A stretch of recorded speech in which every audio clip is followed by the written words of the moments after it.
Warning: the Savage Nation contains adult language, adult content, psychological nudity. Listener discretion is advised.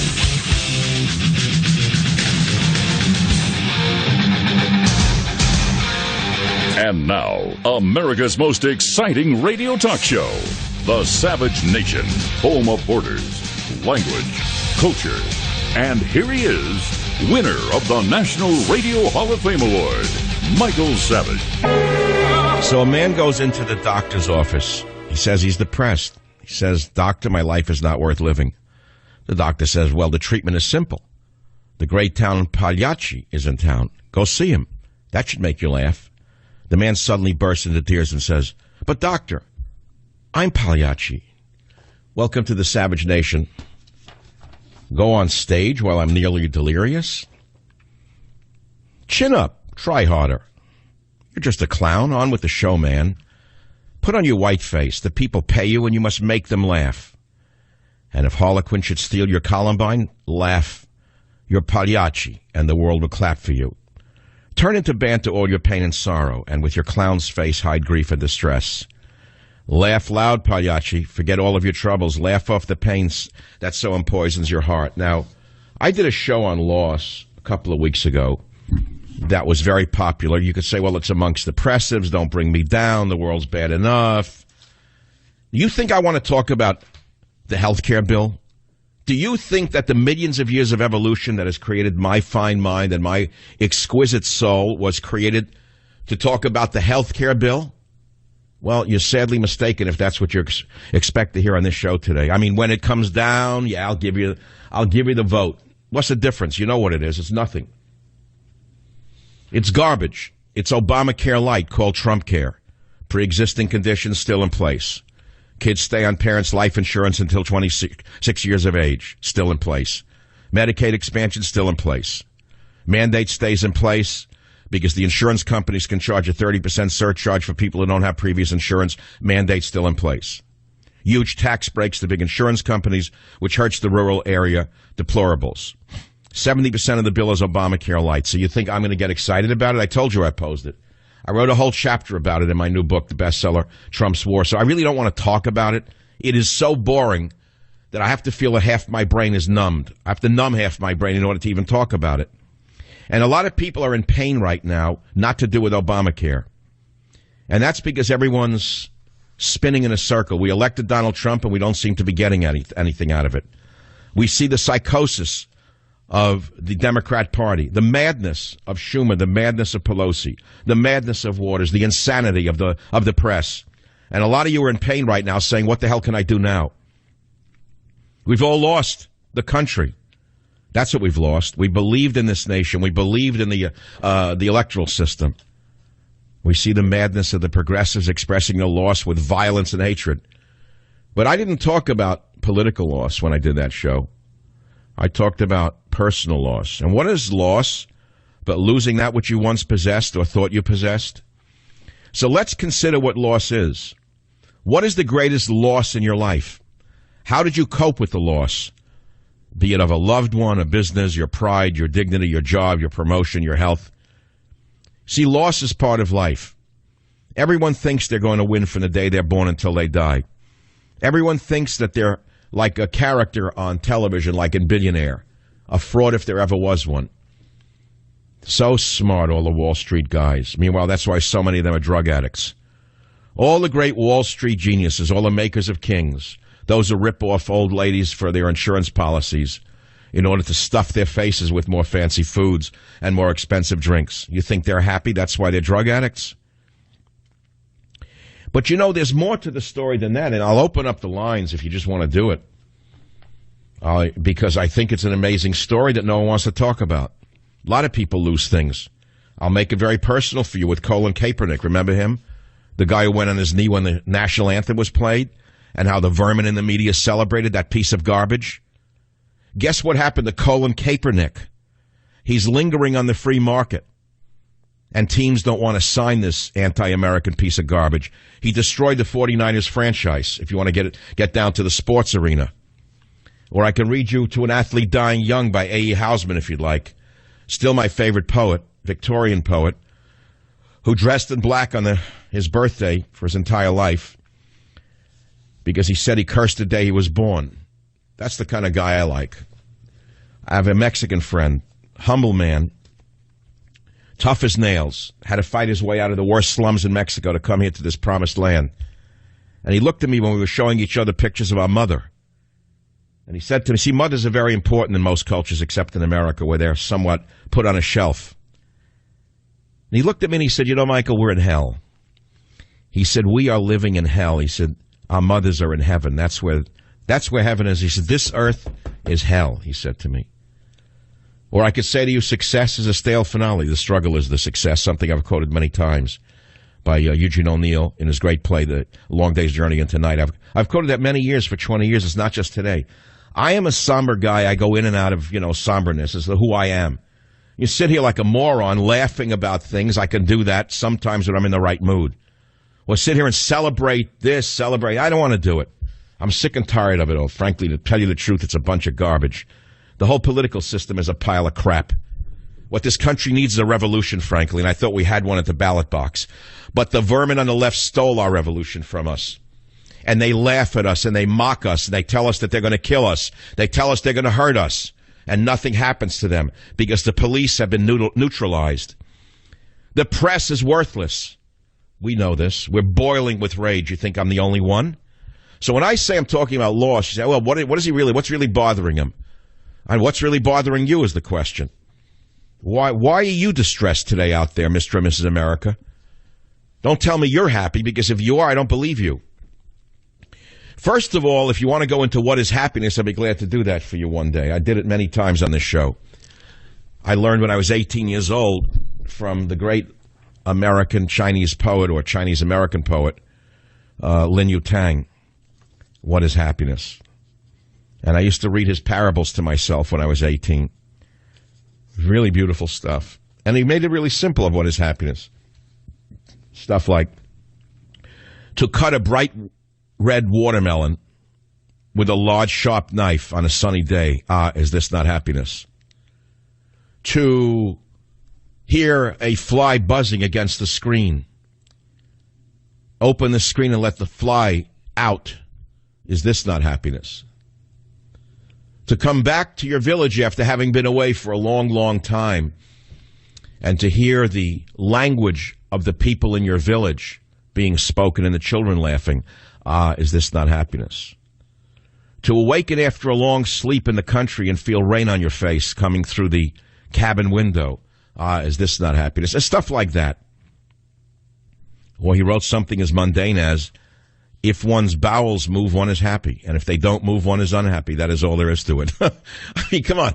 We're human beings at the end of the day. We're still part of the zoological kingdom. But we're talking not so much about personal sadness, personal happiness. I think we're talking about something deeper, which is almost I would not say an existential state of mind in America today, but I could say that. It's sort of an existential state of the loss of a nation. When you see a hateful man like Schumer pretending he's a progressive who loves people, I'll make it very political. Or when you see a hate monger like Maxine Waters, who, because she's African-American, says the most vile, hatefully imaginable things about Donald Trump, and no one says a word to her because she seems to be above reproach because she's not of the right particular, stripe? You want to put it to you that way? It makes you sick to your stomach. When you see a Muslim go on a rampage in England, and the very next day, the suicidal laborites get up and say him being Muslim has nothing to do with the acts that he committed, I would say to you, this is a mark of the death of the West. But Spengler wrote this in the 1910, 1908 era when he wrote The Death of the West, Otto Spengler. You should read Spengler again. So you understand there are certain courses in lives and certain courses in human events that are uncontrollable. It's just what is. So you say, well, we elected Donald Trump. We worked so hard. And what do you got to complain about personally, Savage? You've got a #1 book. It is #1 on the New York Times list without any help from anyone in the media. Certainly no one in radio. I told you yesterday, I'll repeat it again until you hear it.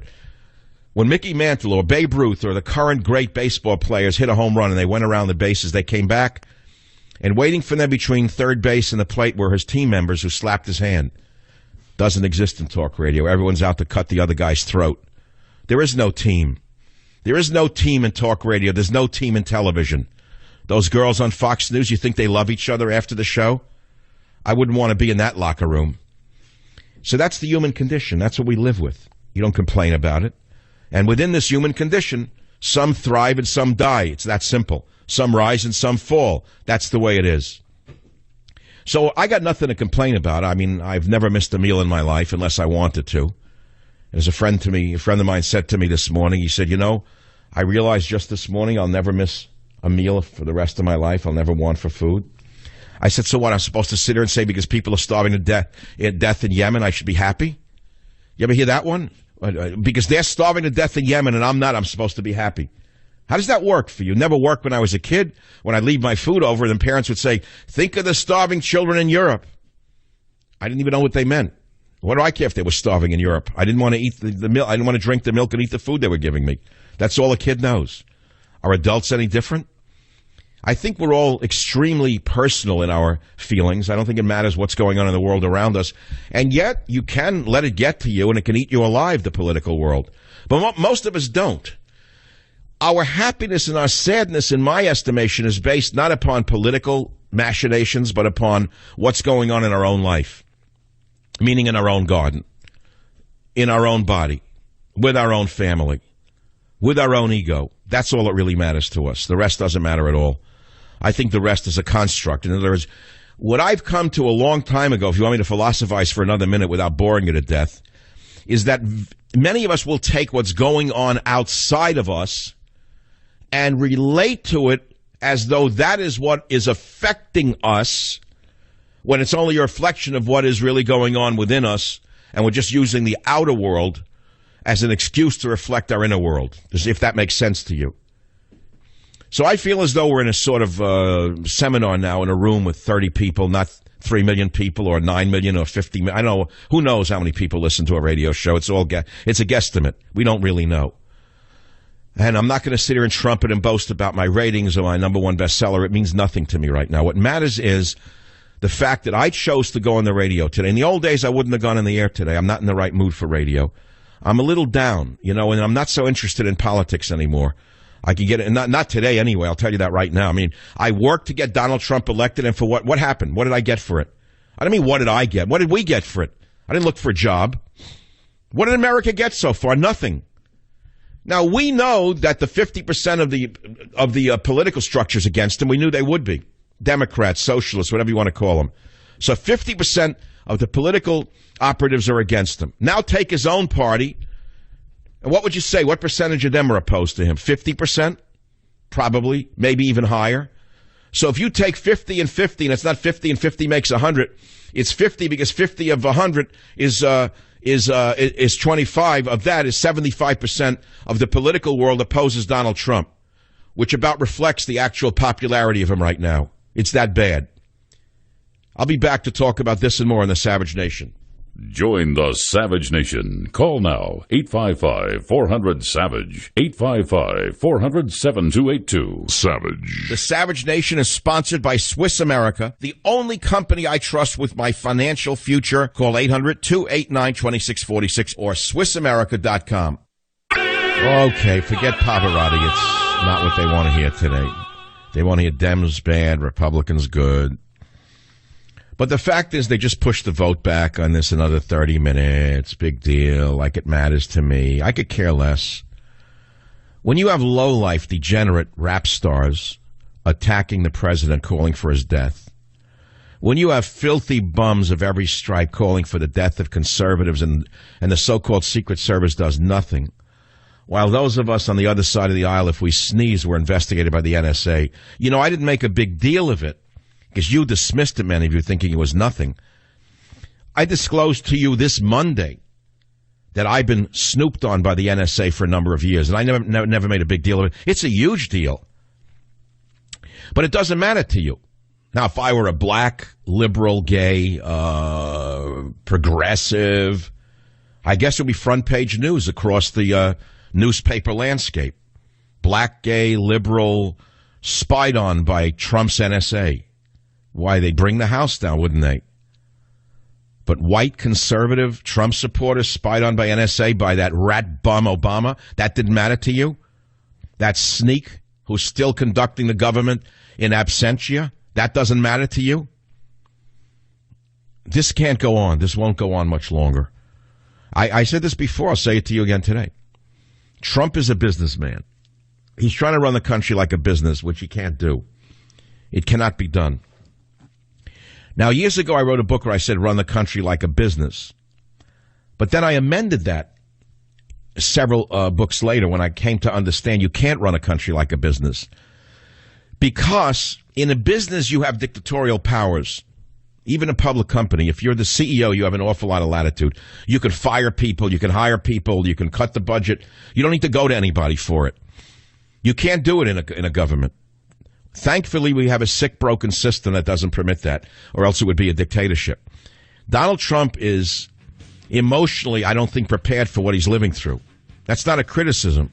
It's a statement. It's a reality. He's used to getting his way. And just do it my way or get out of here. That's how he's run a business. He can't do it. He's got to learn the art of the compromise, not the art of the deal. The art of the deal, in the way he was doing it, was not compromise. It was making it happen. It is not working with this crippled government. Join the Savage Nation. Call now, 855-400-SAVAGE, 855-400-7282. Savage.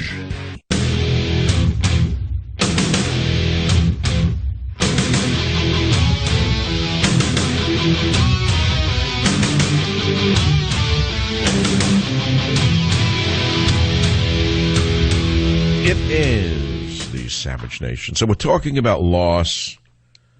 We're talking about the loss of a nation. It's not that I'm sad about the health care bill. I think it's nonsense that they even pushed it. I know why they did it. They made a blunder, huge blunder. If they had asked me and no one did, what should they have put first? It would have been a tax bill cutting our taxes. Help the small businesses out there. Rebuild the steel mills. Rebuild the businesses that have been hollowed out from the Clinton years forward. Let's put it to you that way.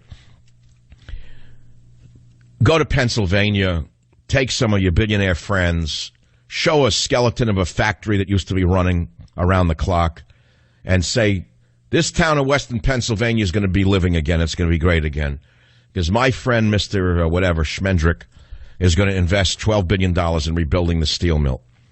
That's what would have been done, should have been done the first minute. Who pushed him into this? Who in his inner circle told him, go with the health care? It never meant that much to most people. It was a fanatical group on the right, and I'm not against them, but it was not the right priority is the whole point. And now they're blaming Bannon. They're saying the bull in the china shop did this, pushed him in this direction. It's only a matter of time until something goes on in that inner circle. But that's a separate story. Is it really that, depressing to the average person? That's not going to affect you today. That's the whole point. Taxes would affect you today. If you heard that he was cutting the general income tax from 39.5 for the upper income earners to 25, and he was cutting business taxes where they belong, like to that of the standards of the rest of the world, and he was eliminating the death tax, which China, the communist China, doesn't even have. Communist evil Russia doesn't have a death tax, Nancy Liar Pelosi. No death tax in Russia. No death tax in China.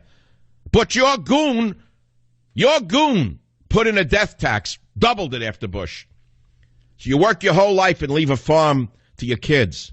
And this corrupt, evil, communist, Marxist government that creep Obama put in place says to the kid who inherits the farm, if the farm's worth $1 million, you owe us $500,000. The kid has to sell the farm to pay the taxes to this corrupt, evil government. So Trump could have said, I'm eliminating the death tax. That's it, end of story. Wouldn't that be a shot in the arm for millions of the deplorables out there? Wouldn't that have been a shot in the arm to the rest of us who are waiting for some kind of relief somewhere? No, we got nothing because he's listening to the wrong people. The bull in the china shop, the barfly, they're all whispering in the ears, sending him in the wrong direction. So that's what I'm talking about, loss. That's the generic political loss. Why are these rap stars calling for his death not investigated by the Secret Service? Why aren't they pulled out by their filthy, dirty outfits and put into jail for threatening the president? We want justice in this country. We're sick of it. We deplorables want justice, or you're not going to have any peace. I warn you. I warn you as I'm sitting here, and I don't know who they are. I don't know where they are. I don't know when they're going to strike. I'm warning you right now, everyone listening. All you smug, nasty liberals, you're used to getting your way through bullying, sneering, and controlling the dialogue. I warn you, there are millions of people out here ready to snap. I don't know when, I don't know how, but if this keeps up, there's going to be a revolution in the country. A civil war will occur. And when they snap, it's not going to be pretty. It's going to be very ugly. Schumer, learn to compromise. Maxine Waters, put some glue in your mouth. Pelosi, you're not fooling anybody. Feinstein, you're full of it.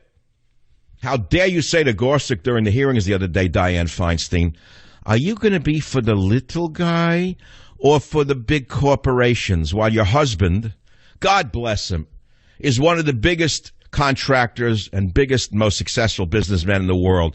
How dare you pull the wool over your own eyes? Do you actually think these idiots in San Francisco believe a word you say? Do they actually believe you? I went to San Francisco to dinner last night. I don't even want to go into how bad it was. It is the dirtiest, brokenest city you could ever imagine. I'm trying not to see it. You need to drive a 4x4 with snow tires down Van Ness, down Lombard. The entrance to the Golden Gate Bridge is like a fourth world nation. Where is all the money? Where's the Department of Transportation money, Nancy and Diane? Where did it go? Where'd all the federal money for these highways go? Where did it go? You can't figure out where it went? You can't figure out where it went. There's not a street in the city that isn't broken, except on Pacific Heights, near their homes, by the way.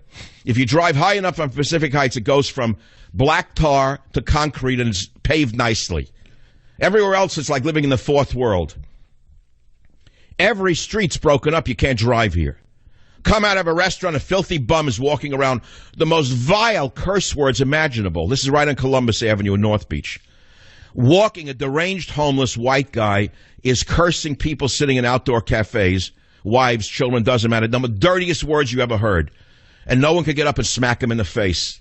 Cops look the other way because they know they'll lose their job if they arrest the poor sacred piece of garbage homeless man. That's a city to live in. You talk about civility, it's all being swept under the rug. And the garbage in the street. If you actually look down, you're walking through fresh garbage. Where's the Department of whatever they call sanitation? There's a lot of them around making a lot of money, 40, 50, 60 grand a year to clean up the streets. Where are they? You never see them.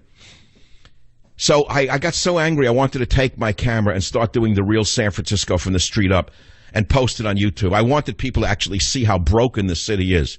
And then I wanted to say what a liberal city actually looks like. I'd show it to you from the street up. Not the postcard view, not the high-rises going up downtown, the big towers going up, but what it's like to actually walk in the streets of a decaying, degenerate municipality ruled by corrupt liberals.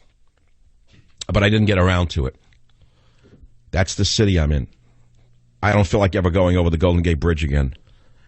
This is how civilizations die when you have corrupt politicians. And they get away with it because there's no press in the city, virtually no press, zero. There's no newspaper. Can you imagine living in a city where there's no newspaper to keep the politicians in line? Imagine your city, because that's the city you live in. There is no newspaper. Used to be a newspaper would keep the politicians in line. They looked for scandals amongst the politicians. So the politicians were afraid of the reporters. Well, now there's no reporters, are they? They're all in the pocket of the machine. So this is the world we live in. That's all. So you go behind closed walls. You live behind cloistered walls. You live in a gated community, and you mind your own business. And that's how civilizations die. But I wanted to make it more personal, and I asked you, Loss, a segment on Loss. People listening to the show wanted to get personal. When the vote comes down in 20 minutes, I'll give it to you. Big deal. We know what it's going to be already. It's gone down. It's going down. Oh, it says a family show. I was going to say it's going down like, but I forgot it's a family show. I'm not in a bar. Let's just say it's going down like the Hindenburg. Let's put it to you that way. It has been raining for a whole month, and I lie in bed in the morning like one drunk or ill. refusing to get up. Suddenly I hear a chorus of birds announcing a clear day. Quickly I pull aside the curtain, push open a window, and see the beautiful sun shining and glistening, and the forest looks like it's having a bath. Ah, is this not happiness? I read this stuff over and over again when I was 18. This is in that great book by Lin Yutang, but it's really from Qin Shengtan, a 17th century Chinese scholar and playwright. I remembered his name, Qin. I didn't remember the Shengtan. And he wrote these 33 happy moments that Lin Yutang included in his great book, which pulled me out of a dive when I was 18 during my sufferings of young Werther phase. Let's see another one of those. It's little stuff. This is pretty stuff. Oh, here's one last one. I wake up in the morning and seem to hear someone in the house sighing and saying that last night someone died. I immediately ask to find out who it is, and learn that it is the sharpest, most calculating fellow in town. Ah, is this not happiness? Yeah, that happens once in a while. They even get heart attacks. One of them got one the other day. I wasn't allowed to mention it. One of the most evil Stalinist humans in American history had a heart attack. Funded by Soros, smeared me for his entire life, former conservative, became a so-called progressive, a communist through and through. Ah, was that not happiness? I like that part. It's been raining for a whole month and I lie in bed in the morning like one drunk or ill, refusing to get up. How come we can't do that anymore?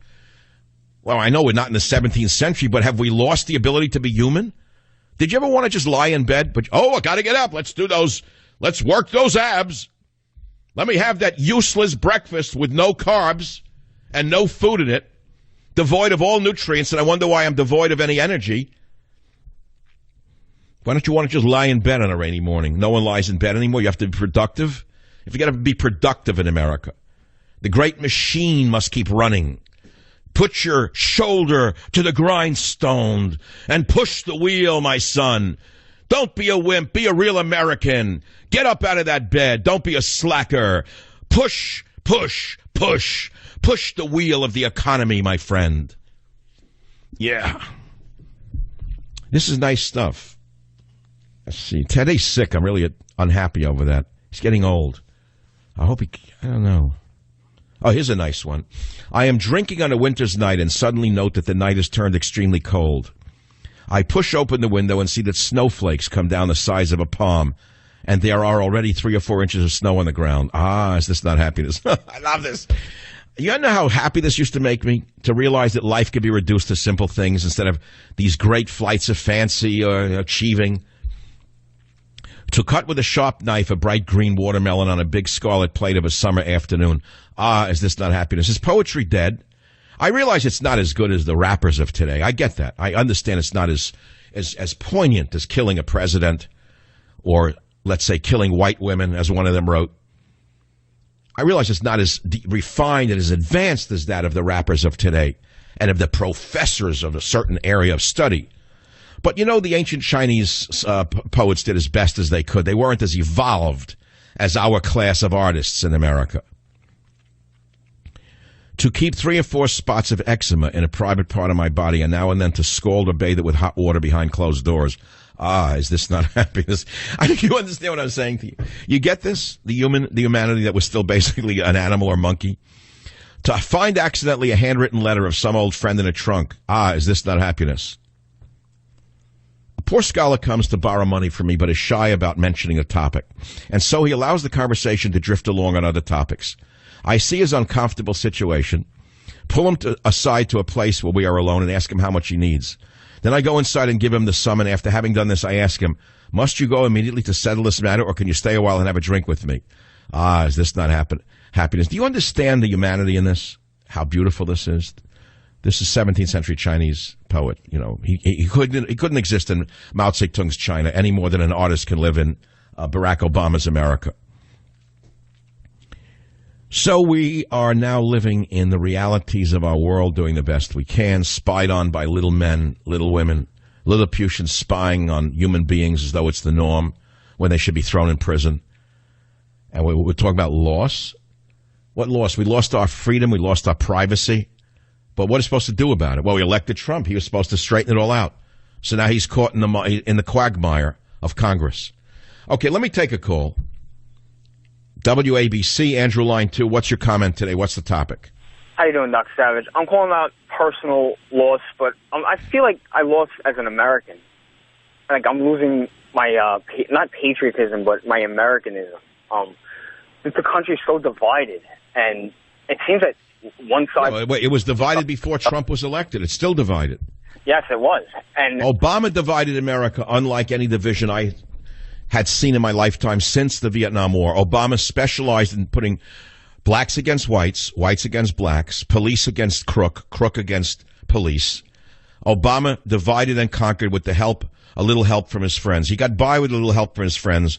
We can name them all. These are people that thrived on division, that used division to rise in society, and they're still using division behind the scenes to keep society divided. Thank you for the call. I don't want to labor on it. It's just like I'm going down, like the dumb roller coaster. I mean, my mind was one place, and Andrew took me to another. I'm not knocking you, Andrew, but I am in a way. Yeah, it's not like I don't want to talk to anybody right now. Do you ever want to lock yourself away and not talk? And here I am, a talk show host. I got to talk? And I got to, read ads in a minute? I mean, I'm really in a great mood today. This is a great day to lose everything, but I won't do it, I guarantee you. I'm just not in the mood to do anything except be on the radio and talk with you about poetry, science, art, opera, human emotion, psychology, entomology. I want to speak with you about ideas, the things that make us great as humans. I'll be back in a minute to do so. Be here. Join the Savage Nation. Call now, 855-400-SAVAGE, 855-400-7282. Savage. The Savage Nation is sponsored by Swiss America, the only company I trust with my financial future. Call 800-289-2646 or SwissAmerica.com.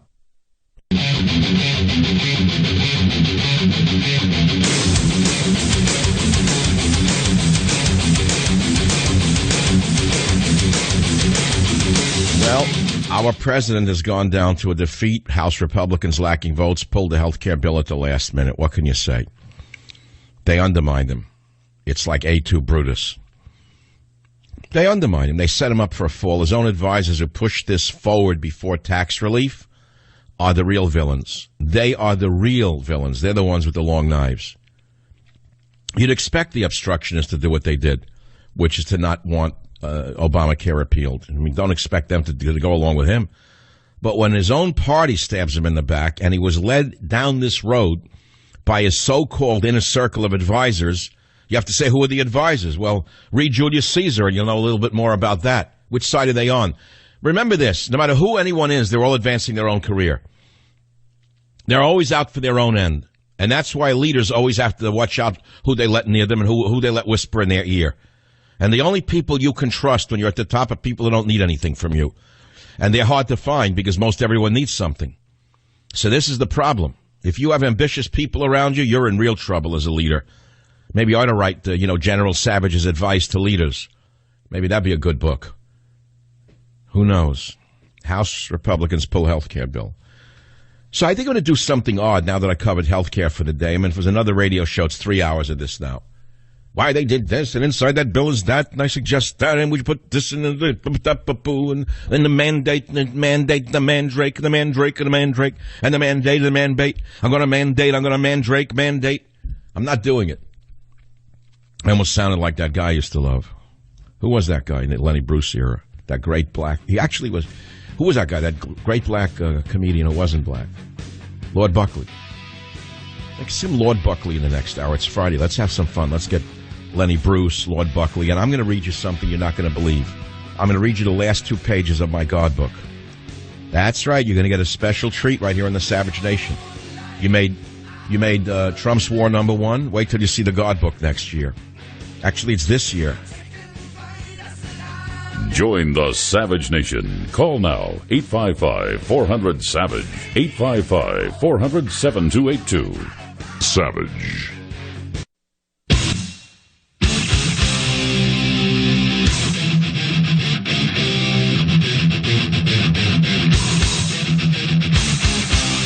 Warning. The Savage Nation contains adult language, adult content, psychological nudity. Listener discretion is advised.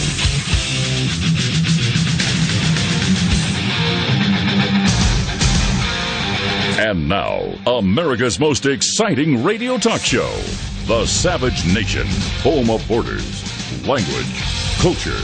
And here he is, winner of the National Radio Hall of Fame Award, Michael Savage. Yay. I could do that, but not today, not in the mood. Thank you. So talk about loss for the first hour. My Sturm und Drang, I was dragging you through something that I wanted to go through because I was there, and I cannot do a show without being me. Let me put it to you that way. I can't fake it. I'm not happy today. My dog is sick. It's raining.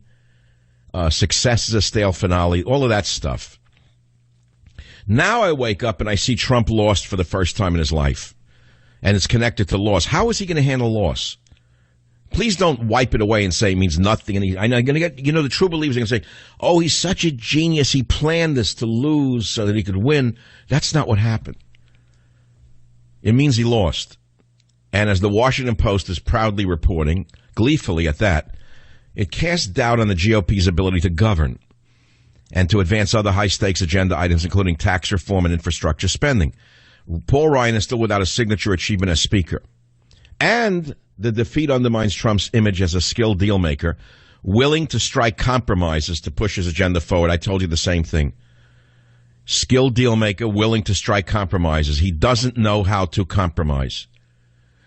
See, I told you the art of the deal is not the same in business as it is in government. We have a cumbersome, rotten system that works in its own strange way. It's set up that way so that we don't have a dictatorship. It's what prevented Obama from running over us altogether, was this cumbersome system. So here's the first big vote of the presidency for Donald Trump, and bingo, it goes down like a dirigible over New Jersey. It caught fire. The helium caught fire in the dirigible. The left will celebrate. But as Representative Bradley Byrne of Alabama said, and he was going to vote for it, he said, so much about political power is about perception. And if the perception is that you can't get your first big initiative done, then that hurts the perceptions down the road about your ability to get other big things done. Answer, get rid of Ryan. The only answer here, from Michael Savage's point of view, is get Paul Ryan out of there as fast as you can. He's your Brutus. He's the Brutus. He put the knife in Trump's back. So anyway, that ends the political portion of the show. Now I can go back to what I really want to talk about, which is loss. He lost. It's another big question is how is Trump going to deal with this loss, since we're talking about personal loss? Here's a man who I don't think lost very much in his life. He's a winner. Remember that movie Wall Street with Michael Douglas? Gecko, remember that? Greed is good. Remember that movie, that great movie where he tells the young kid greed is good? So is that kind of like always win, always win, always win, always win, crush the opposition, roll over everyone. Whatever you have to do, win, win, win, win, win, win, win. From the beginning to the end. So we elected him president. He won. Now managing the presidency is quite another story. Not prepared for it. Bad advisors. Bulldog is wonderful during a campaign. After the campaign, the bulldog is put into a doghouse. You get rid of the bulldog. You take the bulldog and put him in a doghouse. I don't mean you throw him out altogether. You give him something else to do. Whatever it may be, with no jokes. I don't know, but you get him out of the inner circle because he misleads you. Cheerleader during the campaign, pollster, great. Take credit for it, wonderful. Then she makes a buffoon of herself and everything else and makes you look like an idiot. Get rid of her, move her somewhere else. Get her a job somewhere in New Jersey as blueberry queen, whatever you have to do. Queen of the blueberry fields. Get her out of there. They're steering you in the wrong direction, Captain. I'm just saying, look, it's a talk show. What do you want to do, like read scripts to you here? It's not like a live script I'm reading to you. This is a man talking to you as though we're in a bar or a restaurant somewhere. Here's what happened today. Now, having done that, I want to read something to you, which is the end of my God book. I've been breaking my brain trying to figure it out. Of the making of many books, there is no end, wrote Ecclesiastes. I never met him, but he would have been a heck of a writer. So now I'm riding the top of the charts. Just think about it. I'm a rock and roll singer. I have a number one single that hit the top of the charts. Maybe it's only there for a week as number one. And it falls to 3, 4, 5, drops off the list. But I hit number one, okay? Don't take that away from me because you can't. All you naysayers out there, all you literary geniuses who still can't get out of the starting gate. But if only someone didn't block you, those evil fill in the blank, who run Hollywood, fill in the blank. Those evil blanks that run publishing, fill in the blank. Oh, those evil agents, fill in the blank. If only they weren't in your way, everyone would know how great you are. No, it's not true. You're not great. No one knows you because you're not worthy of knowing. So I've spent my whole life getting where I am. I'm now on top of the charts for the second time in my life. So I now have a God book to do, which I have 20,000 words written, put on the side when I was doing the Trump book. So here's the end of the God book. Are you ready for it? Raise your hand if you want to hear this. If not, I'll go back to talking about Trump and the Obamacare. Well, which would you prefer? I think you want to hear the end of the God book, right? Or not? I don't know if I have the time. I'm building up. Okay, I'll read the end of it. Okay, so it starts with a guy I knew who was a World War II veteran who was, not really working anymore. He was on Social Security, tall, lanky guy, lived in an SRO in San Francisco. I got to know him a bit, and we'd spent a lot of nights together, sometimes up in his little room cooking a sausage on a skillet on an electric plate in those days. Left the Navy in 45, 46, became a butterfly collector, lived in a tiny room. You'd never know he's a butterfly collector. You just call him a right-wing cracker, but he had a great sensitivity to him. And he'd sit up all night listening to all-night talk radio shows. And I wrote he devoted himself to it as other men did their jobs. And now at that time, I didn't listen to talk radio. He did. So he and I get to know each other. And he gets arrested for carrying a gun in San Francisco. The judge dismisses the charges for a number of reasons. Charges him with a misdemeanor. And it goes on, and I say, we have a few drinks together. We stop talking for a few months after I gave him a few free bottles of reishi mushroom, and he didn't even offer to buy me a beer. For God's sakes, when they couldn't pay the country doctor in the American town of the distant past, they bought him a barrel of apples. But I had saved him from sure death at the claws of cancer 10 years before, and the bond was too short to break over a temporary impasse. By removing him from the VA hospital up on the bluff overlooking the Golden Gate and putting him on 30 grams of vitamin C a day, plus other vitamins and a diet of some herbs, I pulled him back from the diagnosis of lymphoma and being sent home to die, the best that the VA doctors could offer him. So I said to him, Barry, I went to a funeral last week, my friend Harry's father. You want to hear about it? I almost called you to come, but they didn't have enough people there. There was no one there. He nodded, sipped on his beer, and settled back to listen. One thing about his generation and his culture, they were good listeners. Harry's father, Henry, was 82, I began. He survived Auschwitz, where the German bastards cut his 3 fingers off his right hand in a saw just for fun. I watched Barry's face. It was as I expected, guarded. After all, I'd met this SOB in a bar about 12 years ago when I stood up to his anti-Semitic ravings. We quickly became good but guarded friends. I can't read certain things that I write here. It'll be in the book. It's a little too hot for the radio. And then I say, so Barry shut his mouth that night many years ago, and as I've said, he tends to harbor certain Nazi sentiments. So when I told him about Henry's mutilated hand, I wasn't surprised at his lack of immediate pitying sounds, but I like a challenge, so I went on. Henry never cried about his hand, I told Barry. He came to America with Florence, who he met somewhere over there, had a family, namely Harry. He was full of life, this Henry, a big drinker, loved women, beat his son with a strap, but a big personality. Barry nodded. I think the anti-Semite in him liked the never cried part and beat his son part. So I proceeded with my funeral story. I'd lost touch with Harry for a few years. His wife threw him out for beating her and at least one of their daughters, and he was in one of his episodic hidings, this time from the sheriff's department.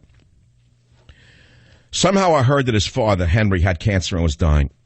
So I called his mother and went over a few days later. We brought a bag of groceries, of French bread, a pound of sliced turkey, some wine, some vegetables, quart of milk, I think. The usual stuff you bring when someone's sick, poor, and housebound. Florence and Henry greeted us at the door of their little one-bedroom apartment on Van Ness Avenue. I always liked it there, remembering the few dinners they invited us to. Having been in the antique business like my deceased father, Benny, the place was filled with oversized, high-quality furniture and paintings. Henry was in a bathroom, in a gigantic English armchair, shrunken but beautiful in a way. He pulled me close and said, Michael, I remember when you took me and Harry to Berkeley 20 years ago. I know you almost 20 years. That's not a short time. You took me to a bar afterwards on Telegraph Avenue. Those were the good times, Michael. Now is the bad times. Barry, I prodded, you hear this? I extend one good deed 20 years ago, and this guy remembers. It's like one of the best moments of his life, this one good drink. So he goes fast into the hospital where he insists they let him out, probably to die at home. And 3 or 4 days later, boom, it's over. Like that? Harry told me he had been sick most of the night, vomiting, probably those toxic chemochemicals. He forces himself up and says, Harry, she's there. On your left, the angel of death. Harry gets scared. He says, Pop, there's nobody here but me and Mom. Henry stares at the big chair across that small room. To your right, he says to his son, on the couch. She's here. He's here with her. He stands up, starts to walk across the room, and collapses. I can see that even the anti-Semite, Barry, is tearing up, wiping them from his face. Listen, you racist, I said to him, looking at that hole in the ground with Henry's casket so bare and hearing the rabbi's ancient chant and watching the young Mexican gravediggers moved by the chant, I became reminded of my own hole waiting. I never knew where I wanted to die, I whispered to Harry's friend from Israeli intelligence, and I sure don't know where I want to die. We never know where we're going to die, he reminded me with a 70s rocker's cackle and grin. We never know where we're going to die, he reminded me with a 70s rocker's cackle and grin. And that's the end of the God Book. I'm Michael Savage. I'll be right back. Join the Savage Nation. Call now, 855-400-SAVAGE, 855-400-7282. Savage. Sponsored by Swiss America, the only company I trust with my financial future. Call 800-289-2646 or SwissAmerica.com.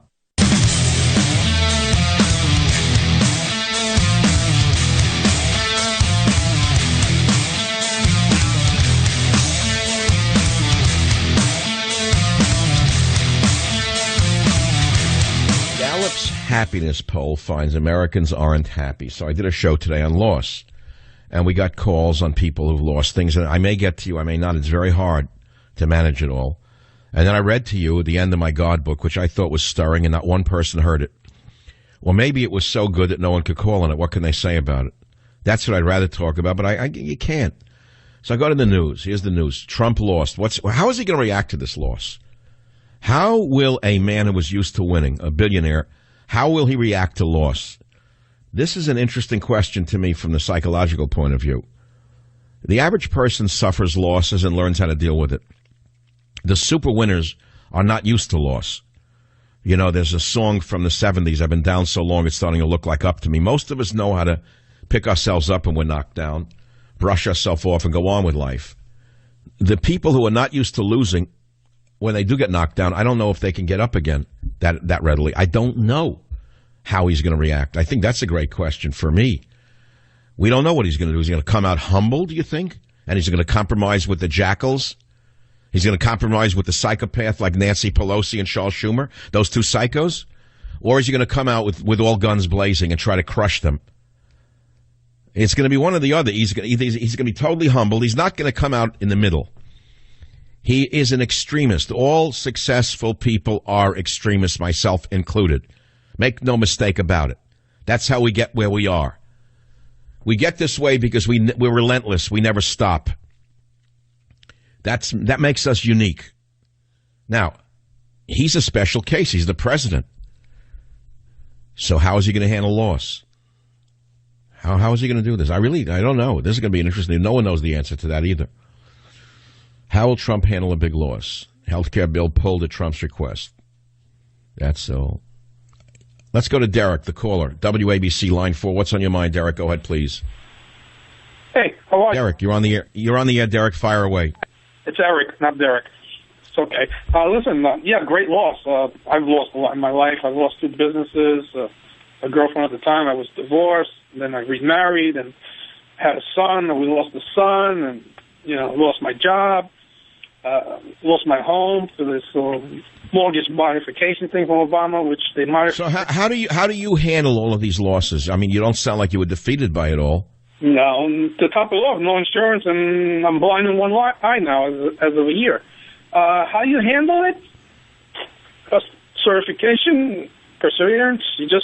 What do you want to do? Lay down and die? You move on. I mean, I'm saying I'm not knocking. I'm asking you what you do. What's the mental gymnastics you have to go through to keep yourself going? Like, I don't want to. I mean, what did your son? How did that happen? Zach died 5 months after he was born. He had a cerebral hemorrhage. So, all right, it's still a phenomenal loss. You never get over it. So, what do you say to yourself? It was God's will. What do you do? broken heart. No, but what do? You say it's God's will? Well, I kind of lost my faith at that time, you know. So my dad, who's 93, God bless him, he says if you can get up every day and go to the bathroom by yourself, life is good. There you go. That's it. And people cry, you know, they break a nail and they cry. You know, it's the end of the world. You know, Obama did this to us. You got Trump. He's trying. My 93-year-old mother-in-law says, give him a chance. You know, the guy's only in office for 3 months. You know, crying out loud. Yeah, why don't you say that to the compassionate Charles Schumer? The compassionate Chuck Schumer. So look, my friend, you say your way of coping with great loss, and there's no greater loss than what you've suffered, the losses, and here you are struggling along with one eye, is you just say the struggle is the success. You just keep you keep doing it, right? You keep doing it. You know, it's like, why do we fall? To learn to pick ourselves up, you know? You keep going. That's like a beautiful statement, and I think you've helped a lot of people today who have self-pity. And Eric, I want to thank you for holding so long on the show. I'm going to send you my number one bestseller. It's a collector's item now, Trump's War. The book will be a collector's item. You know, it's interesting. Every number one bestseller becomes a collector's item when you think about it. Because there aren't a lot of number one bestsellers. I don't know if you know that. Oh, ho-hum if you live in San Francisco and you write in a cafe and no one will ever publish you. But you know, a number one best-selling book is actually a collector's item. First edition. Yeah, think about that one. So the name is Savage. The first name is Michael. The show is The Savage Nation. I'll be back to take your calls. Join the Savage Nation. Call now, 855-400-SAVAGE, 855-400-7282. Savage.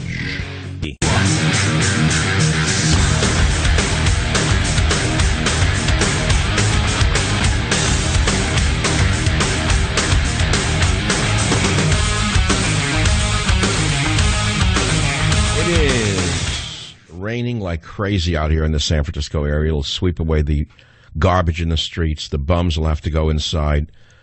The junkies won't be shooting up in front of your mother-in-law. It's a cleansing day here in San Francisco. God, I was in the city last night. It's so disgusting. You drive down the busiest streets in this city, Van Ness, Lombard, you'd think that you're in a fourth world city. It's beyond comprehension how corrupt these politicians are. And the dirt and the bums and the filth swept under the rug by the Nun newspaper. Yeah, you lucky you live San Francisco. Yeah, you clowns, you're lucky you live San Francisco in a city where another woman was assaulted last night and almost killed near the Sunnyside housing projects. And you rats in the newspaper won't report who the perpetrators were. You losers, you. WDRC, Greg, line 7, what's on your mind? Dr. Savage, thank you for taking my call. I found myself very deeply focused while you were reading the ending of your God book there and mesmerized. It had me thinking about putting a couple things together where Trump had commented to you that we need you around for another 25 years. And That's after beautiful. listening to that, I couldn't agree more. And I would hope that you would do a deal.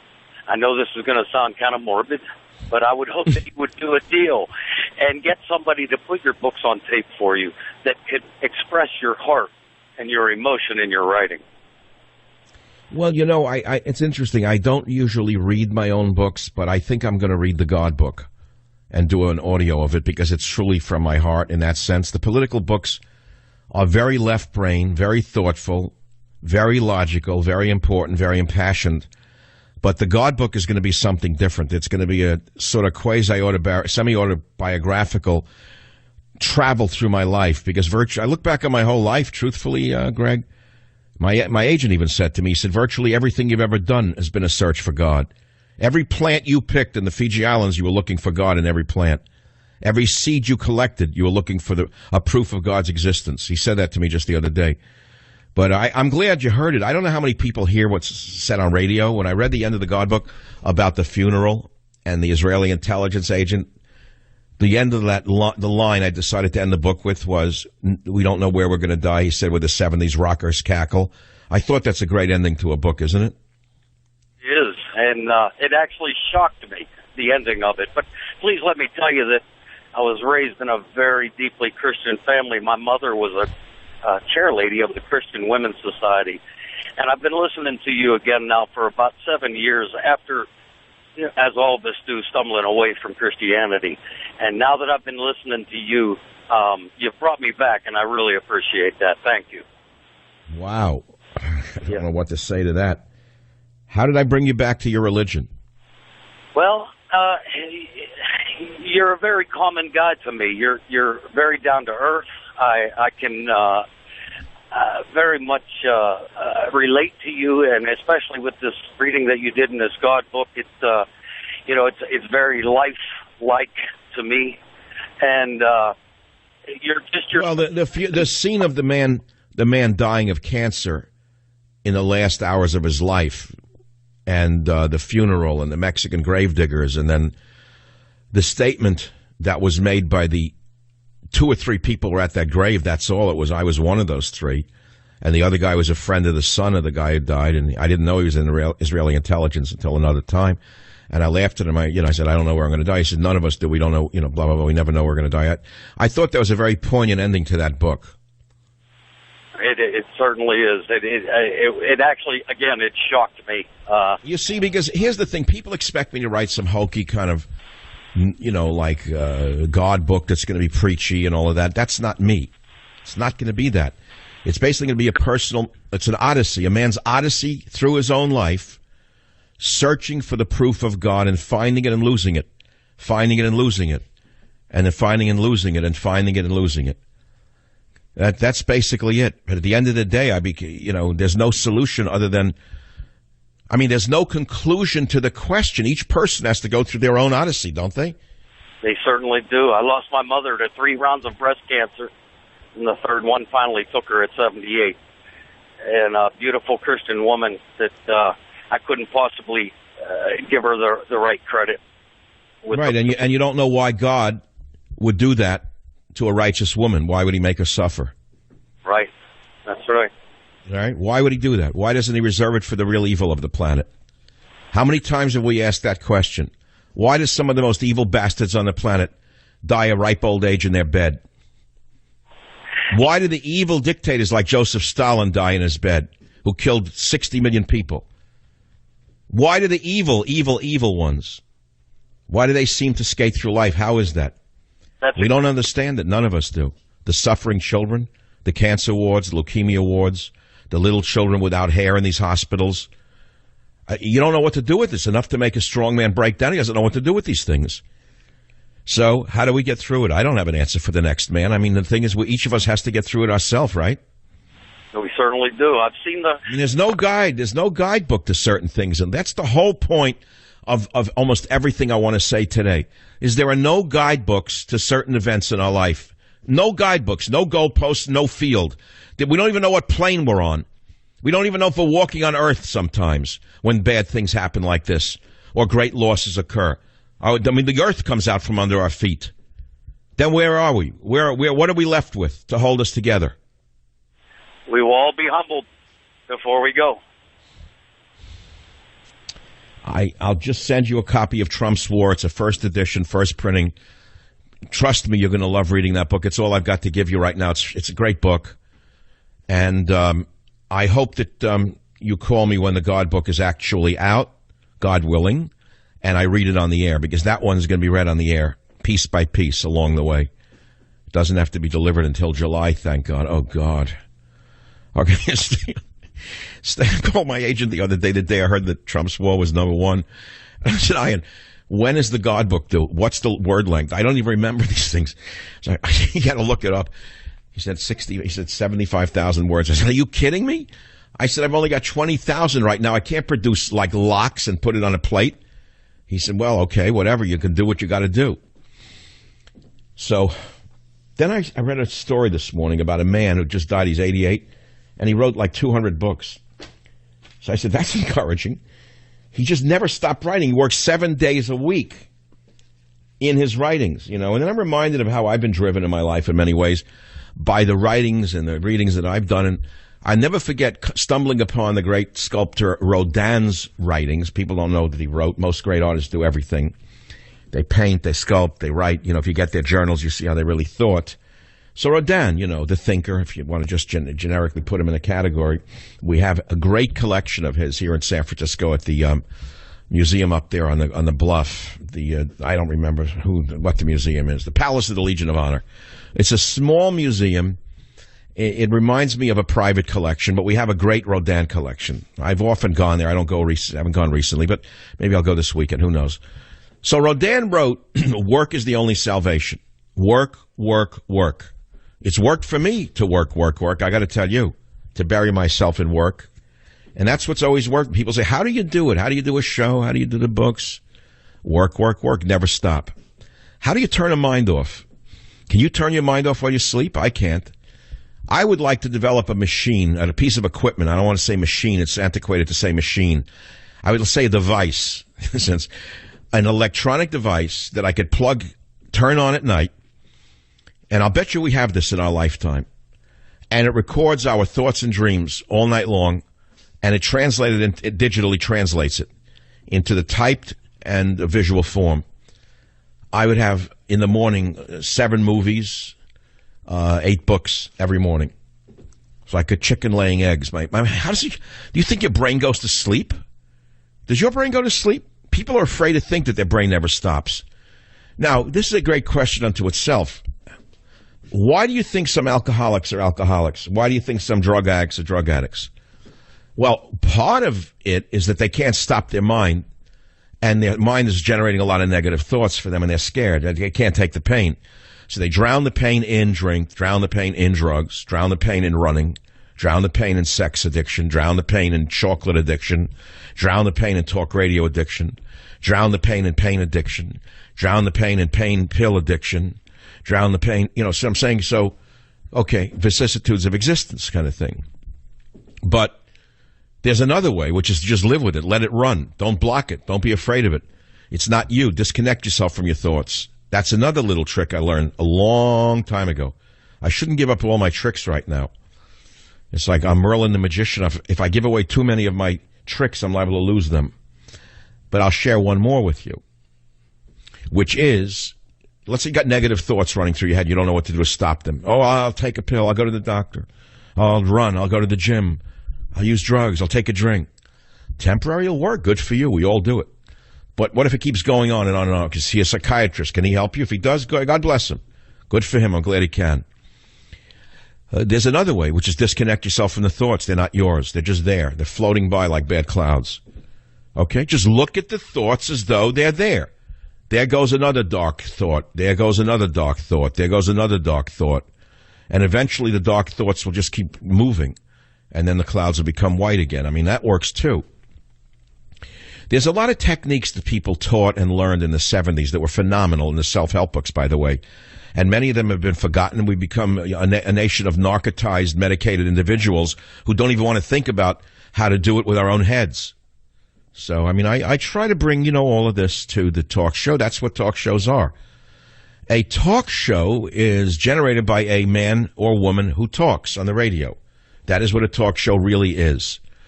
In the genre I'm in, I mean, there are other formats. There's television talk shows which are not the same because you cannot create this level of intimacy with a television talk show. It's impossible.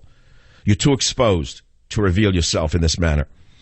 That's the deficit of being visualized to millions of people who you're speaking with. You become a sort of a different person.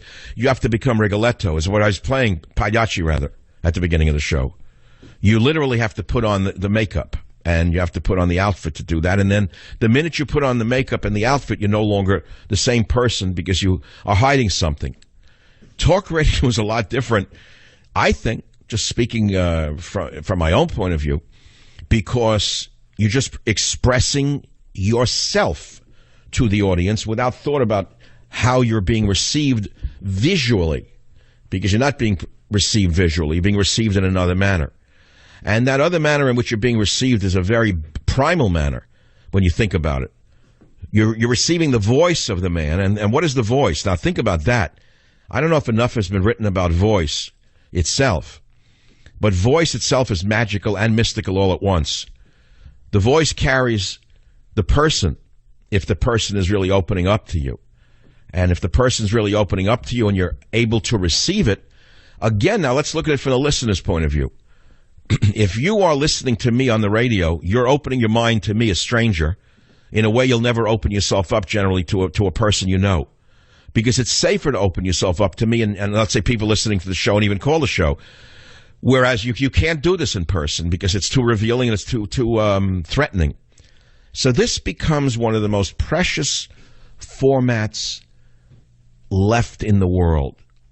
Primitive, old technology, AM talk radio. There is nothing that I see to match it in terms of communication. That's one man's opinion. That's why I'm in it. I'll be back. Join the Savage Nation. Call now, 855-400-SAVAGE, 855-400-7282. Savage. Sponsored by Swiss America, the only company I trust with my financial future. Call 800-289-2646 or SwissAmerica.com.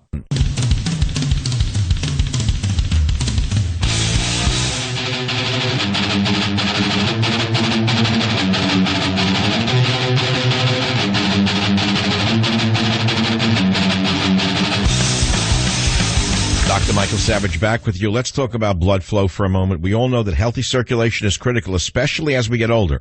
Well, there's a natural way to support healthy blood flow, and that's by getting enough dietary nitrates into your body, which convert into nitric oxide. I've told you about it, and that Super Beets is the easiest way to get these natural dietary nitrates. You see one scoop in water or a smoothie, and you're all set. That's the secret to helping support healthy circulation and healthy blood pressure levels.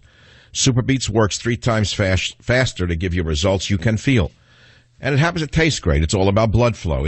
Look, I take Super Beets every day, and I can feel the energy and stamina it gives me within 20 minutes. So call 800-481-0504. That's 800-481-0504. Or go to SavageLovesBeets.com. Write it down. That's SavageLovesBeets.com. You're going to get a 30-day supply free. It comes with your first order. It's backed by a money-back guarantee. You're also going to get a free book, Beat the Odds, and also free shipping on your entire order. You're going to love the results you'll feel with your first free canister. It's guaranteed to get your money back, so call 800-481-0504. And now we come down to earth. Now we come down to earth again. Now we come down to earth. And here we see Humpty Dumpty. Humpty Dumpty. Paul Ryan has to go. Brutus has to be fired. If the Republican Party and Donald Trump does not get rid of Brutus, it's all over. Brutus Ryan will undermine him every step of the way, as he has been doing from the beginning. He cannot compromise with the rhinos. Now, I know and you know that there was a war going on inside the inner camp from the get-go. I know and you know many of the people who now support him, both in his own party and in the media, hated him and fought against him every step of the way, and they never changed their hatred. Well, now we see the result of it. He is bruised. They pulled the bill at the last minute. And we're going to live with Obama's Castro care for the foreseeable future. Prices are going to go through the ceiling. You're going to have to pay for the care of illegal aliens, drug addicts, sex maniacs. You're going to have to pay for the care of sex deviants, sex maniacs, drug addicts. You're going to have to pay for the care of those who abuse themselves on purpose. It was a Frankenstein. It's not being repealed. And as I told you in Trump's war, they voted 60 times fakely to repeal under Obama. 60 times they faked it. Now Trump is regretting he should have done tax cuts first. And who's he blaming? I don't know who he's blaming, but we know who steered him down this road to this loss and saw the president go into a ditch. We know who did it, the bull in a china shop and the blueberry farm.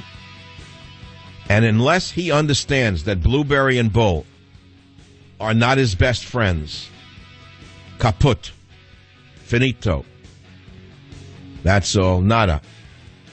He's got to get rid of the inner circle, and he's got to change the inner circle, and he's got to change the Speaker of the House. End the story. I'll be back. Join the Savage Nation. Call now, 855-400-SAVAGE, 855-400-7282. Savage.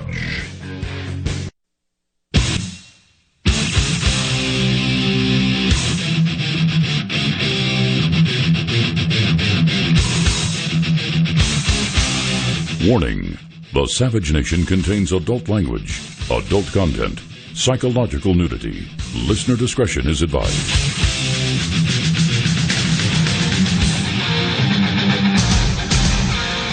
And now, America's most exciting radio talk show, The Savage Nation, home of borders, language, culture. And here he is, winner of the National Radio Hall of Fame Award, Michael Savage. What's going on inside that White House today, I wonder? Do they even know who Pagliacci is? One of the most moving in the operatic repertoire of all time is this aria that I'm playing for you about the tragic clown smiling on the outside but crying on the inside. We all know about it. I mean, we're all a clown at the end of the day. Woman, man, doesn't matter. We're all a clown. Laugh, clown, at your broken love. Laugh at the grief that poisons your heart. Turn your distress and tears into jest, your pain and sobbing into a funny face. Don't we all do that in a way? Politicians do it all the time. We know that they're all great actors. And so we see the act going on today. And the act is an act of loyalty when it's an act of treachery. And the solution for Donald Trump is quite clear. Blueberry and Bull must be moved out to pasture. Paul Ryan must be moved away from the speakership. And I'm not Nostradamus. I'm Michael Savage. So that's it. That's the whole deal. He got hurt today, badly, gored. Maxine Waters is celebrating right now, probably drinking. God knows what she drinks to celebrate. I wouldn't want to know, to be frank with you. Maybe Schumer's having a double seltzer tonight with a little Fox's U-Bet syrup in it to celebrate his defeat of Donald Trump's attempt to straighten out a form of socialized medicine that is a disaster for everyone, especially those of us who have to pay the bill. So, yeah, they tried to do a noble thing, but they didn't do a very good job of it. They didn't appeal to anybody. They certainly weren't going to appeal to the people who pushed in the socialized medicine, are they? You wouldn't expect them to vote with them, no. And the Republican Party, I figured there would be a few fanatical liberals who wouldn't oppose it, but he had such a gigantic job of overcoming the rhinos, as I pointed out in Trump's war. It was doomed for defeat before they even began. Never should have done it. The one thing they should have done, they didn't do. Let's take some calls on the Savage Nation. How will Trump handle such a big loss? What is happiness? What is loss? We did all of that today. I think the day would be better if I played one of the worst people in American political history. A little sound from us, you know who we're talking about. Maxine Waters is probably the most fascistic Stalinist in the Congress right now. Nancy Pelosi is admittedly a lunatic and laughable, and she's not going to be there forever. They claim she might retire finally after she destroyed the Democrat Party with her stupidity. I mean, that was the latest article that I saw about her. So how long can she be there? They're calling it the long goodbye of Nancy Pelosi. Long goodbye? How long can she enjoy stepping on people with those high heels is the question, when she's destroyed the Democrat Party. She shouldn't be the face of the Democrat Party. But you got a Maxine Waters, again calling for Trump to be impeached, and now she wants Nunes investigated. Do you understand that she is a fascist? Do you get it? Do you understand that just because a person is a woman or an African-American, they can also be bad? Do you understand that applies to all races and all sexes? Do you understand good and bad applies across the board? What's wrong with you people? Well, you can't say a word about her? She's crazy. She wants the head of the committee who released the information that the NSA was spying on Trump to be investigated? She's a Stalinist. Listen to clip number 4 and you'll see who I'm talking about. The worst woman in Congress. We need an independent investigation. We need independent counsel, and we need to get the House Intelligence Committee out of the business of so-called doing the investigation on Trump and his associates and trying to find out whether or not they interacted with the Russians during the campaign, whether or not they were in collusion. All right, here is a woman who doesn't know the difference between Crimea and Korea, acting as though she knows what's going on. I would like an investigation of Maxine Waters. I would like to see who she has collusion with. I'd like to see if there's any collusion between Maxine Waters and some enemies of democracy. I think we need to get on to finding out really what happened so that we can make sure that those people responsible will be brought to the bar of justice. I'm using her own words. Who is she colluding with in her mad insanity? Now, actually, there was some good news so far, which is that the Keystone Pipeline has been approved, and it is a great day for American jobs. So let's play clip number one. Let's have some good news today. Okay, let's go to that one. Today, I'm pleased to announce the official approval of the presidential permit for the Keystone XL pipeline. TransCanada will finally be allowed to complete this long overdue project with efficiency and with speed. We're working out the final details as we speak. It's going to be an incredible pipeline, greatest technology, known to man or woman. Let's stop. I don't want to hear incredible anymore and great. I'm sick of it. You want to change some of the descriptive terms. Incredible. I don't know how a pipeline can be incredible. It's a credible pipeline. It's not incredible. Maxine Waters is incredible. Nancy Pelosi is incredible. A pipeline cannot be credible or incredible. It either exists or it doesn't exist. It's a great thing because it'll bring oil from the Alberta tar sands to a refinery in America so we can have fuel at a lower price and let the Arabs go pound sand where they belong. Then they'll stop exporting their hatred. That's all. The faster the Saudis are put back into the desert to run around with camels and beat people up with whips, the better the world will be. The faster we bury them with oil from America, which we start exporting, and stop bringing oil in from those psychopaths, 7th century exporters of hatred, the better off the whole world will be. That's all. Next case. Let's see what else is on the audio log. 14-year-old girl raped by the illegal aliens. Did you hear the judge's defense? Your hair's going to stand up. I don't even want to read it to you because you're close enough to a breakout here in this country. Catch and release of the illegal alien who raped the 14-year-old girl, raped by the illegal aliens from Mexico. Oh, you don't want to hear it. You don't want to hear what his lawyer said. The lawyer for the guys who raped the 14-year-old kid, you don't want to hear it. I'm not going to read it to you. You can find it yourself. Imam calls for killing Jews in Montreal mosque sermon. Where's the ballet dancer arresting the mosque guy? Imam calling for Jews to be killed in sermon at Montreal mosque draws police complaint. Look at this piece of turd. Look at them wearing like Ku Klux Klan outfits in there. Because they're not white outfits, they're not Ku Klux Klan. If a Ku Klux man got up there in a white outfit and called for the death of Jews, what would happen? Probably be on the Today Show. Larger Muslim community wants apology from mosque and wonders why controversial imam was invited to speak. You know, one thing I got to ask about these imams is they're real heavyweights. They're fat. What do they eat? What, do they knock off a lamb a week? These are not vegans, these guys. You look at them, they're big, stocky, fat guys. They eat very well here in America. They eat like pashas, these guys. Video of an imam delivering a sermon in which he asked for Jews to be killed surfaced online. The Dar al-Arqam Mosque in the city's Saint-Michel neighborhood, December 23rd, 2016. I think the mosque ought to be closed down.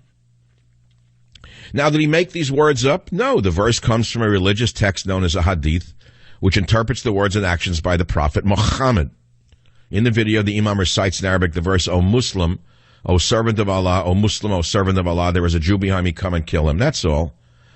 Now, if it was Obama in the presidency, I suppose this imam would be invited to the White House to do the invocation at a religious sermon. He's accused of inciting violence, but they did nothing in Canada. It's against the law, but they did nothing in Canada. Mosque didn't apologize. They did nothing in Canada. Canada is dying because they invited such hate-filled individuals into their country. This is the second complaint against the Montreal area mosque filled with the Montreal Police's hate crime unit. Now, just think about this. They come to this country or Canada. They live on welfare, most of them. They knock out 7, 8, 10 children. And you're letting it go on like it's normal. What can you do about it? I get it. Nothing. There's nothing you can do about it because we have no leadership. They're busy hating Trump instead of stopping the haters. Instead of Schumer, who's of Jewish descent. I mean, let me be clear about my distaste for Schumer of all of them. He is a powerful Democrat with a tremendous authority. When has Schumer last talked about such events in his public speaking? Why does Schumer invest such hatred for Trump and rarely, if ever, says anything about hatred like this in America? Murder, killings, mayhem, rap stars calling for the death of the president.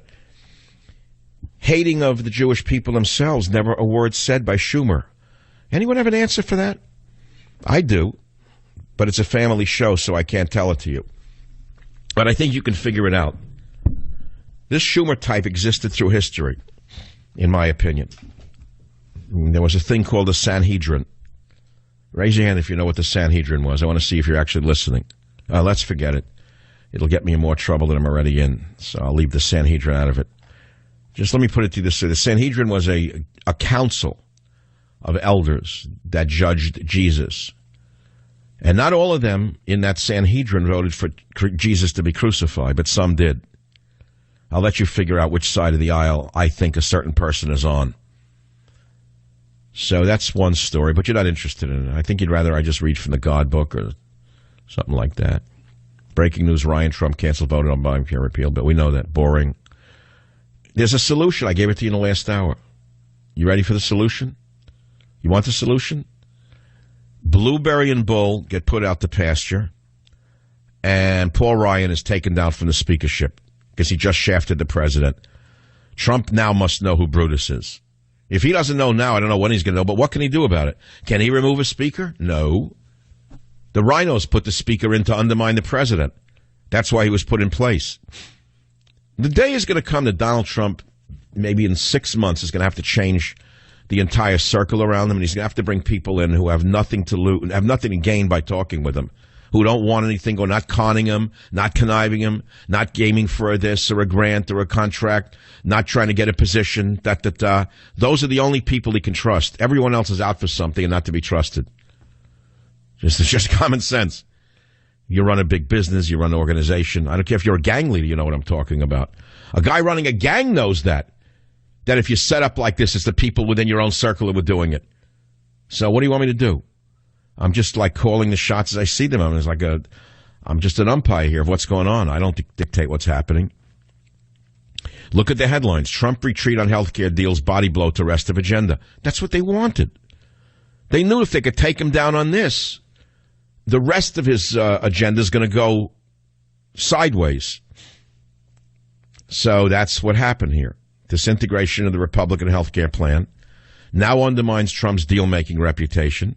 It now emboldens those in Congress out to challenge him at every turn. Failure breeds failure. Success breeds success. This is a disaster.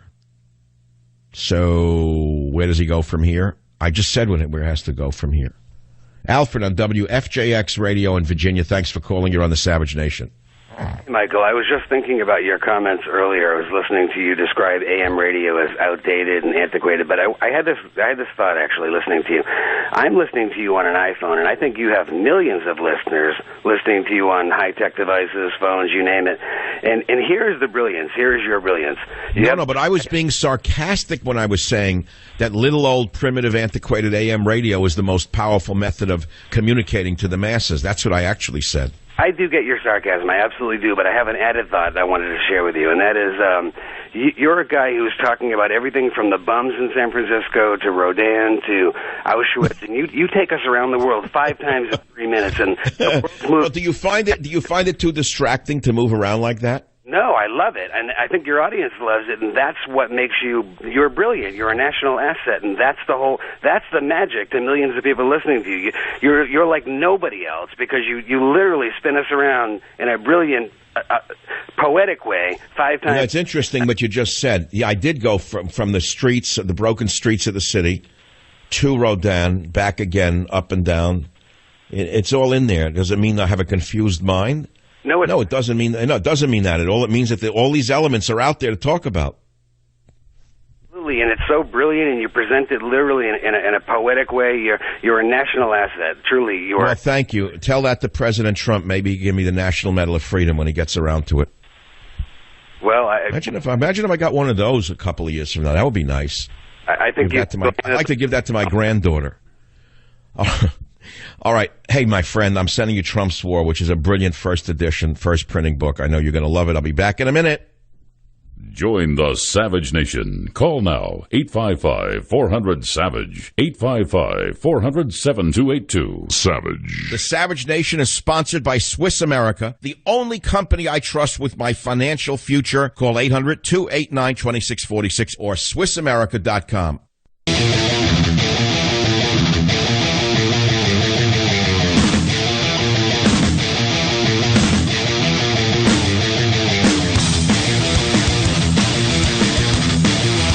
Well, loss is what it's about, my friends. And what's the word? The harder they come, the harder they fall.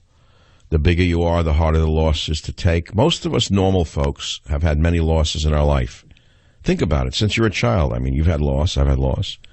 And we learn how to roll with the punches, and we learn how to go on, dust ourselves off, salve our bruised egos, put arnica on our wounds, whatever, a Band-Aid, mom gives you a kiss, and you go on. But if you are a really big person in society and you lose, and they don't lose that often, they wouldn't be that big, other than the inheritance cases, let's put it to you that way, and they're in the worst shape altogether. Those who inherit large sums of money are generally the most screwed up people on the planet, because they always have insecurity that they've never done anything with their lives, and I pity them, frankly, that they have such terrible doubts about themselves. It's not something to glorify. So you take a guy like Donald Trump. I don't know how many losses he's had in his life. Today was one of the major losses of his life. It's not just that the health care bill was pulled because Ryan stabbed him in the back. Look, Ryan is the Brutus here. Let me be very clear. Ryan is the number one issue is Ryan. In addition to Blueberry and Bull, Ryan has to go. But the question is, how is Donald Trump going to handle this loss? He put a lot on the line when he got up there and said, vote on it or you're liable to lose your seats. Remember that? He put everything on the line. He's a gambler. One thing I know about big people is they're not only bold and courageous, is that they're also big gamblers, every one of them that I've known. The big ones always gamble. They're willing to throw it all on one move. Well, he threw it all and lost on this move. Now, the question is, how does he come back from it? Does he come back a humbled man? Or does he come back with all 16-inch guns blazing off the deck? I don't know right now. I'm not his advisor. I'm only Michael Savage, talk show host, the author of the #1 bestseller, Trump's War. Join the Savage Nation. Call now, 855-400-SAVAGE, 855-400-7282. Savage. I'm not happy today. My dog is sick. It's raining. Success is a stale finale. All of that stuff. Now I wake up and I see Trump lost for the first time in his life. And it's connected to loss. How is he going to handle loss? Please don't wipe it away and say it means nothing. And I'm going to get, the true believers are going to say, oh, he's such a genius. He planned this to lose so that he could win. That's not what happened. It means he lost. And as the Washington Post is proudly reporting, gleefully at that, it casts doubt on the GOP's ability to govern and to advance other high-stakes agenda items, including tax reform and infrastructure spending. Paul Ryan is still without a signature achievement as Speaker. And the defeat undermines Trump's image as a skilled deal-maker, willing to strike compromises to push his agenda forward. I told you the same thing. Skilled deal-maker, willing to strike compromises. He doesn't know how to compromise. See, I told you the art of the deal is not the same in business as it is in government. We have a cumbersome, rotten system that works in its own strange way. It's set up that way so that we don't have a dictatorship. It's what prevented Obama from running over us altogether, was this cumbersome system. So here's the first big vote of the presidency for Donald Trump, and bingo, it goes down like a dirigible over New Jersey. It caught fire. The helium caught fire in the dirigible. The left will celebrate. But as Representative Bradley Byrne of Alabama said, and he was going to vote for it, he said, so much about political power is about perception. And if the perception is that you can't get your first big initiative done, then that hurts the perceptions down the road about your ability to get other big things done. Answer, get rid of Ryan. The only answer here, from Michael Savage's point of view, is get Paul Ryan out of there as fast as you can. He's your Brutus. He's Brutus. He put the knife in Trump's back. And I'm not so interested in politics anymore. I can get it, and not today anyway, I'll tell you that right now. I mean, I worked to get Donald Trump elected, and for what? What happened? What did I get for it? I don't mean what did I get. What did we get for it? I didn't look for a job. What did America get so far? Nothing. Now, we know that the 50% of the political structures against him, we knew they would be. Democrats, socialists, whatever you want to call them. So 50% of the political operatives are against him. Now take his own party. And what would you say? What percentage of them are opposed to him? 50%? Probably. Maybe even higher. So if you take 50 and 50, and it's not 50 and 50 makes 100, it's 50 because 50 of 100 is 25. Of that is 75% of the political world opposes Donald Trump, which about reflects the actual popularity of him right now. It's that bad. I said this before. I'll say it to you again today. Trump is a businessman. He's trying to run the country like a business, which he can't do. It cannot be done. Now, years ago, I wrote a book where I said run the country like a business. But then I amended that several books later when I came to understand you can't run a country like a business. Because in a business, you have dictatorial powers. Even a public company, if you're the CEO, you have an awful lot of latitude. You can fire people, you can hire people, you can cut the budget. You don't need to go to anybody for it. You can't do it in a government. Thankfully, we have a sick, broken system that doesn't permit that, or else it would be a dictatorship. Donald Trump is emotionally, I don't think, prepared for what he's living through. That's not a criticism. It's a statement. It's a reality. He's used to getting his way. And just do it my way or get out of here. That's how he's run a business. He can't do it. He's got to learn the art of the compromise, not the art of the deal. The art of the deal, in the way he was doing it, was not compromise. It was making it happen. It is not working with this crippled government. It's not that I'm sad about the health care bill. I think it's nonsense that they even pushed it. I know why they did it. They made a blunder, huge blunder. If they had asked me and no one did, what should they have put first? It would have been a tax bill cutting our taxes, help the small businesses out there, rebuild the steel mills, rebuild the businesses that have been hollowed out from the Clinton years forward. Let's put it to you that way. Go to Pennsylvania, take some of your billionaire friends, show a skeleton of a factory that used to be running around the clock, and say, this town of Western Pennsylvania is going to be living again. It's going to be great again. Because my friend, Mr.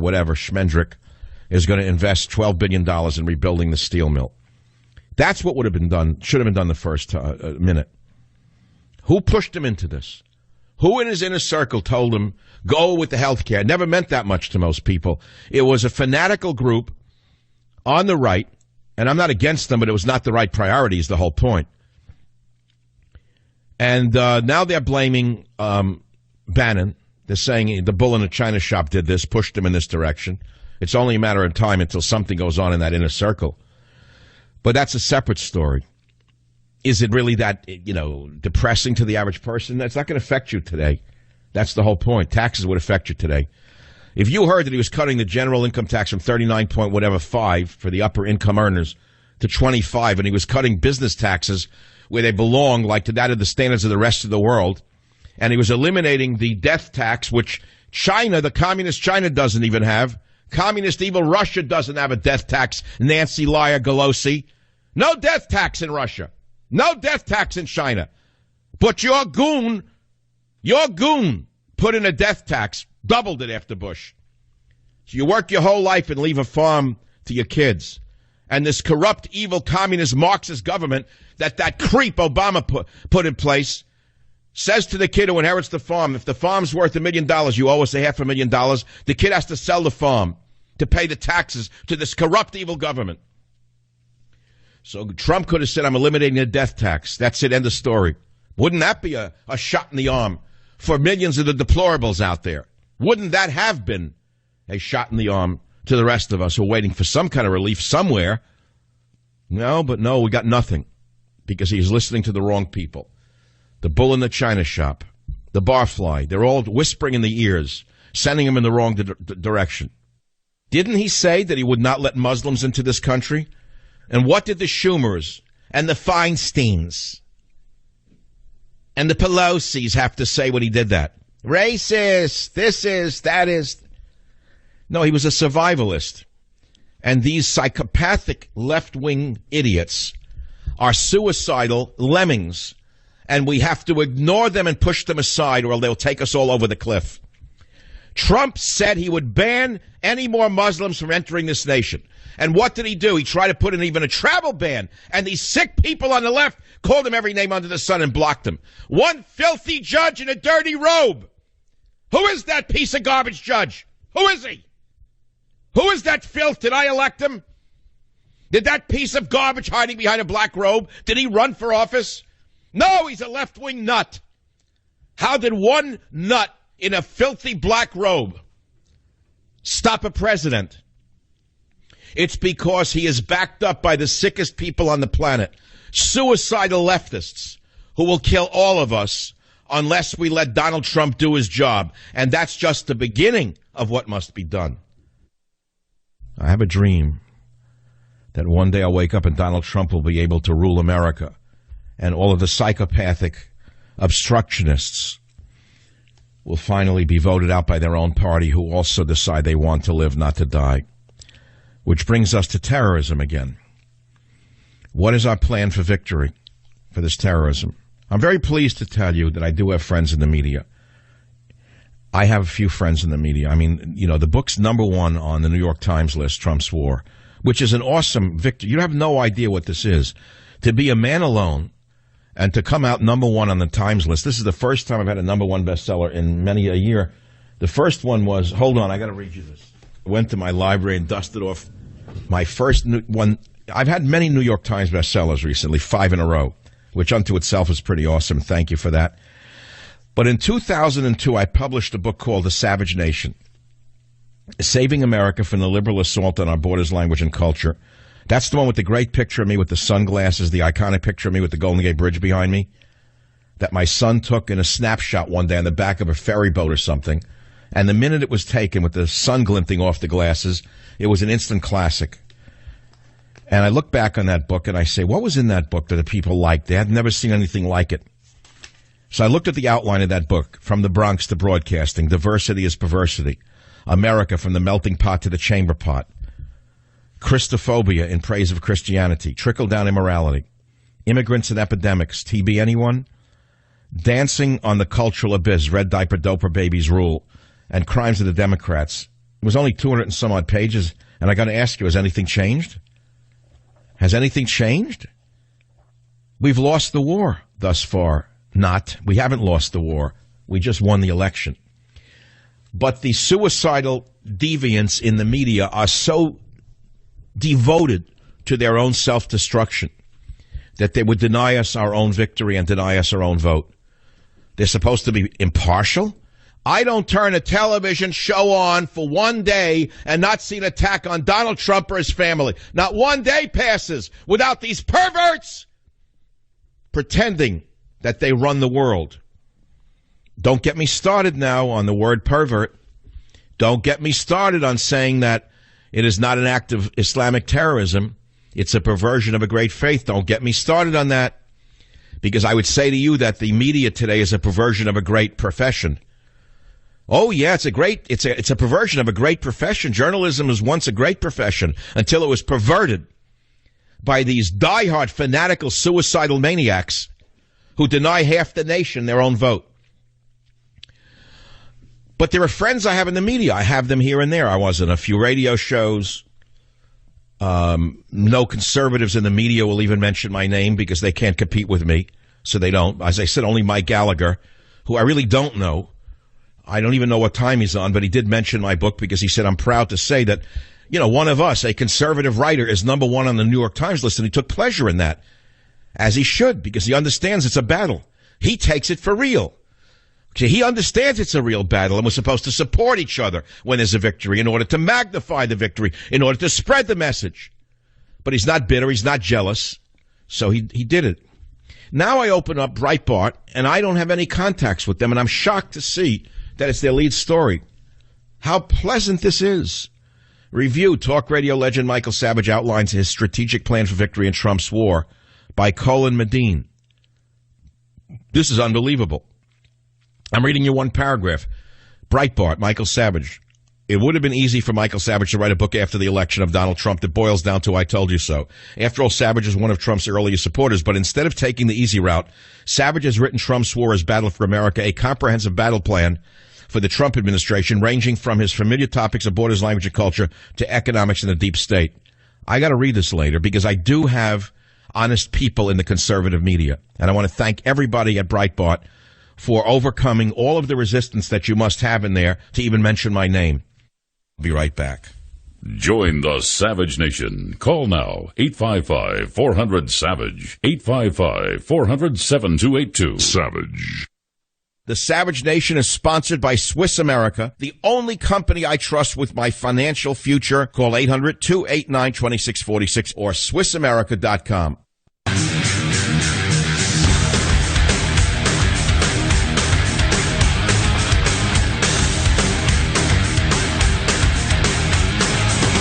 And here we go into the final stages of boarding for boredom on the Savage Nation. I realize that after I go off the air, there's a vacuum that only I can fill. I'm not trying to be egotistical, but I know many people have their own shows that they like. Very few of you will listen to every show all day long. Some do, but the truth is we all have our own audiences with some overlap. And it's the end of a long Friday. Out here on the West Coast, it's raining, going to be snowing up in the Sierras. That means in a couple of days you're going to get a storm on the East Coast again. That's how it goes. Unfortunately, the weather comes from the west to the east. That's which way the wind blows. And if you're coming to San Francisco, I suggest you wear galoshes and surgical gloves. It's the most broken, dirty city in the world, a fourth world city. Don't believe the tourist brochures. I'm sorry to tell you this. I went to dinner last night in this city. You cannot drive on Van Ness Avenue. You can't drive on Lombard. You enter the Golden Gate Bridge. The roadway is broken. Where have the billions of dollars in highway funds gone? I don't know. Ask the folks who run the Bay Area where the money has gone. There's hardly a street in the city that's not broken. Bums walk down the street and insult you if you're sitting in an outdoor cafe. The police are not present because they can't be. They'll lose their job if they arrest them. If you stand up to a bum insulting your wife, you'll go to jail in this sick, upside-down city. It's becoming unlivable here. It's worse than a third-world city. Having said that, we'll go to the callers now on the Savage Nation. That's just the beginning of my experience in the city last night. It was worse than that. I can't even tell you what else happened. Eric on KSFO in the city of San Francisco. Eric on line 3. Are you still there? Welcome to the program. I am, Michael, and as always, it's a pleasure to talk with you. Last time we had talked, it was about Jacob's Ladder, and before that was the White Owl. Oh, my God. So you're a very deep thinker. What's on your mind today, Eric? Well, you had said that Trump has not known defeat. I submit that I would treat bankruptcy as defeat, and he's known that a couple times before, and he has bounced back. The other point... Well, that's a very good point. That is a very good point. And frankly, you're reminding me of something some of my farthest friends told me. The wealthier ones in the circle, the guys who moved up from the immigrant status and from owning a small store into a higher level, used to say to us guys when we were growing up, never be afraid to take a gamble, because the guys that we know who are very rich have always bounced back from misfortune. That's the word they used to use, was bounce back, over and over again. That's interesting, Eric. It just came back to me because of you. Absolutely. And also, there is a victory here because Trump has absolutely proved his loyalty.